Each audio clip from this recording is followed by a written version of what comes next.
Ito ang pinakamatalas na kutsilyo sa buong mundo. Kaya ng kutsilyong ito humiwa ng kahit na anong matigas na bagay sa isang iglap lang. Ngunit binalaan ng matanda ang binatilyong may hawak ng kutsilyo tungkol sa lihim na kapangyarihan nito, ang kabilang gilid ng kutsilyo ay kayang makagawa ng portal pag pinanghiwa sa hangin. Naisipan ng binata na ito ay subukan, itinutok ang kutsilyo sa hangin, gumawa ang binata ng maliit na hiwa sa hangin na nagbukas nga ng isang portal.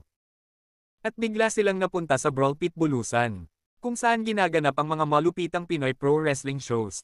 At sa darating na July 6 araw ng linggo, alas 6 ng hapon, dito gaganapin ang Puso Wrestling Show na ang pamagat ay, Karera. Nasa comment section ang link kung saan makakabili ng tiket. Gamitin ang promo code na ito para makakuha ng discount. Bili na agad ng tiket kasama ang mga tropa bago magkaubusan. Tere na at maging bahagi ng aksyon.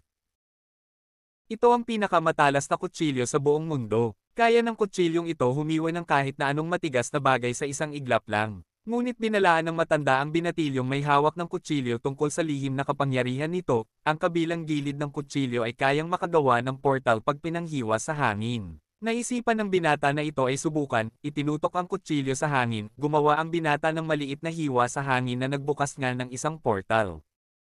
At bigla silang napunta sa Brawl Pit Bulusan, kung saan ginaganap ang mga malupitang Pinoy Pro Wrestling shows.